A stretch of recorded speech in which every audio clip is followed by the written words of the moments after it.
श्रीगुरुभ्यो नमः। अथ वैनायकत्रिशती।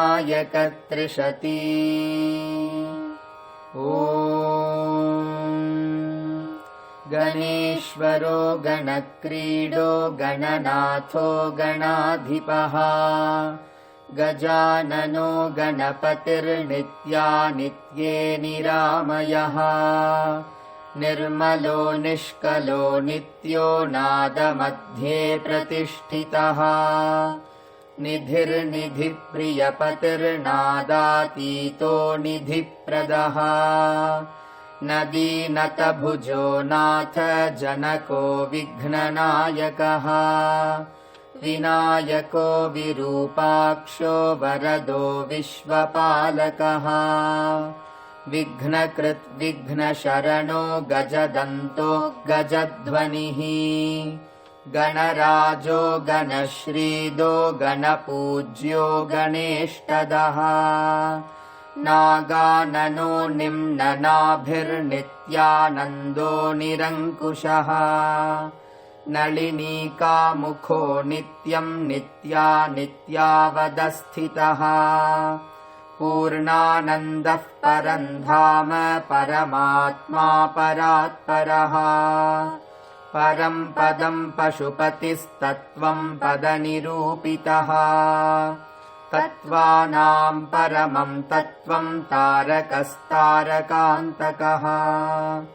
तारकान्तरसंस्थानस्तारकान्तकपूर्वजः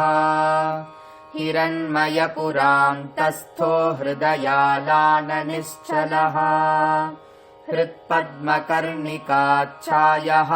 अर्गकेलो सरोवरः हेरम्बो हवनो हव्यो विधाता विश्वतोमुखः विकर्ता विश्वतश्चक्षुर्वन्द्या वेदान्तगोचरः मदोत्कटो मयूरेशो मोहिनीशो महाबलः महागणपतिर्मेघनाथो हृत्पद्मसंस्थितः कर्मसाक्षिर्कर्मकर्ता कल्पः कर्मात्र पूजितः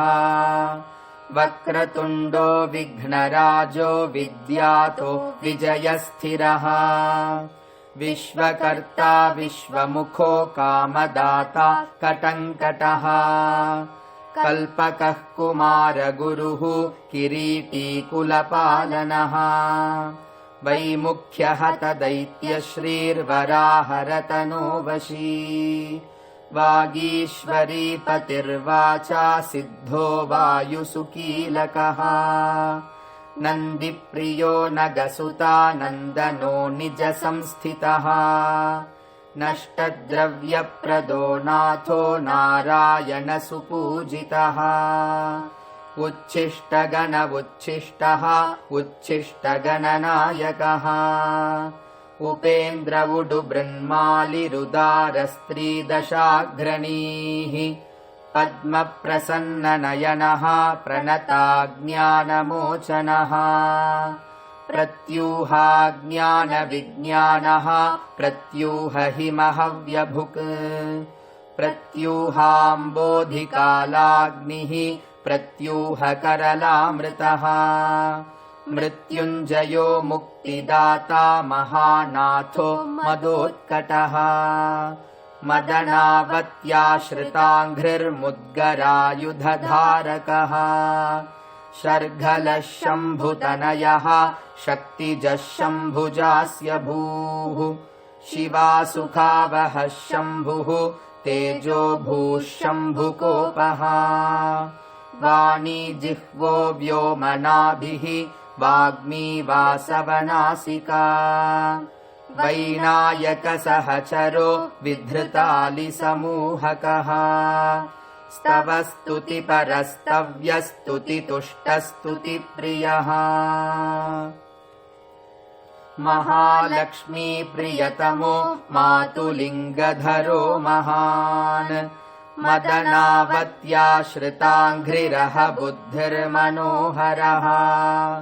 मोहिनी मोहनो ज्येष्ठो ज्येष्ठराजो जगन्मयः ज्येष्ठपूजितो ज्येष्ठेशो ज्येष्ठराजपते स्थितः षडक्षरः षडाधारः षट्चक्रो परिसंस्थितः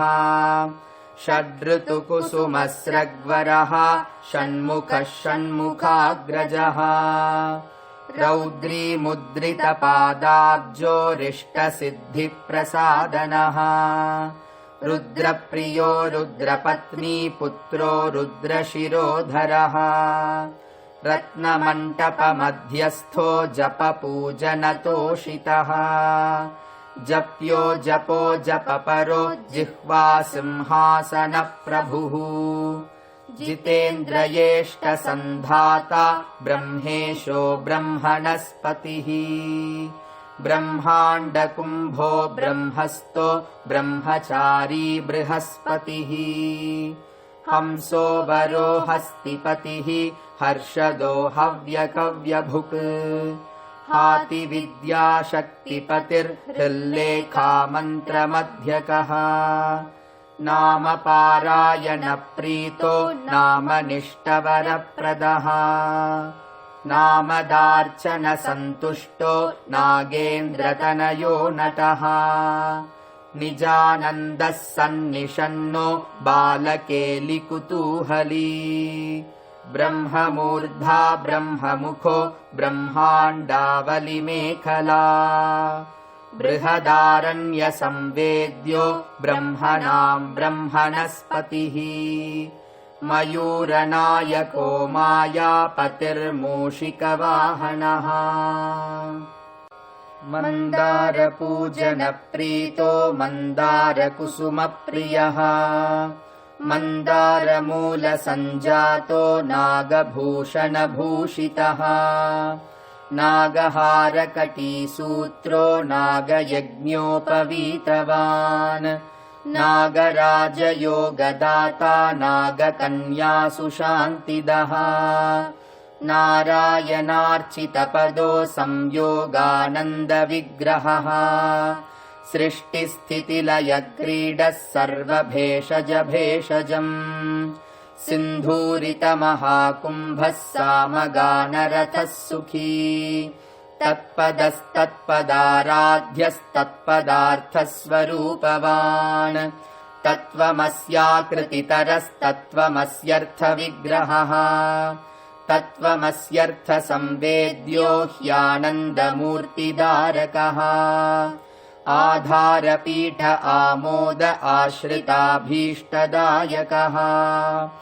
आदिमध्यान्तरहितः आकुराजमहारथः निजभक्तप्रियतमो नरनारायणार्चितः नारायण श्रीपूर्वाङ्गो नटराजसुपूजितः निरालम्बयोगगम्यो निदिध्यासवरप्रियः श्रीङ्कारशक्तिसंयुक्तः श्रीपतिर्श्रीनिकेतनः श्रीङ्कारविग्रहः श्रीदः सिद्धिबुद्धिविनायकः विराट् विश्वो वेदपतिर्वेदकर्ता विराट्सुतः विराट्पतिरूर्ध्वलोकगतरूर्ध्वविनायकः ऊर्जस्वान् ऊष्मलमतः ऊहाभोगदुरासदः ऊनषोडशवर्षाढ्यस्तिर्यग्गतिविनाशकः तिथिमात्रसुसम्पूज्यस्तिथिमात्रवरप्रदः तत्त्वेष्टदस्तत्त्वपतिस्तत्त्वा तत्त्वविवेकदः भीमरूपो भूतपतिर्भूपतिर्भुवनेश्वरः भ्रूक्षेपमध्यचक्षुषो भूतिदः सोमभूषणः स्वतन्त्रः सत्यसङ्कल्पः सत्यसङ्कल्पदायकः स्वसंवेद्यश्च सर्वज्ञो दण्डभृद्दण्डनायकः दक्षयज्ञप्रमथनो दयावान् दैत्यमोहनः दिव्यवैभवसन्धाता सुरकुञ्जरभेदनः साक्षी समुद्रमथनः सदसद्व्यक्तिदायकः स्वसंवेद्या सम्प्रज्ञात योगगम्यस्वदक्षिणः दन्तप्रभिन्नाभ्रमालो दैवार्थनृगजाकृतिः दंष्ट्रालग्नद्वीपघटो दैत्यवारणधारण दुरासतगर्वहरो दिवो दासवरप्रदः नेति कर्ता नेति पदो नेति ब्रह्मवरप्रदः नेति स्वानन्दपदतो नेति शक्तिसमन्वितः नेत्यसम्प्रज्ञातमय योगलभ्यसुविग्रहः ओङ्कारशक्तिसहितः ओङ्कारमुखराजितः ओङ्कारवाच्य ओङ्कार ओङ्कारपूर्णविग्रहः ओङ्कारमय विश्वात्मा गङ्कारमन्त्रविग्रहः गङ्कारजपसन्तुष्टो गङ्कारभूमरूपवान् गङ्कारो गम्मन्त्रवेद्यो गम्ब्रह्मस्थितिदायकः इदम् वैनायकम् नाम्नाम् त्रिशतीम् यः पठेन्नरः धनधान्यपशून् पुत्रान् रूपम् विद्यान् बलम् श्रियम् आरोग्यम् धर्ममर्थम् च कामम् मोक्षमवाप्नुयात् आयुष्यवर्धनम् तस्य भवेत् सिद्धिनिरन्तरम् इति श्रीवैनायकत्रिशतीम् सम्पूर्णम्।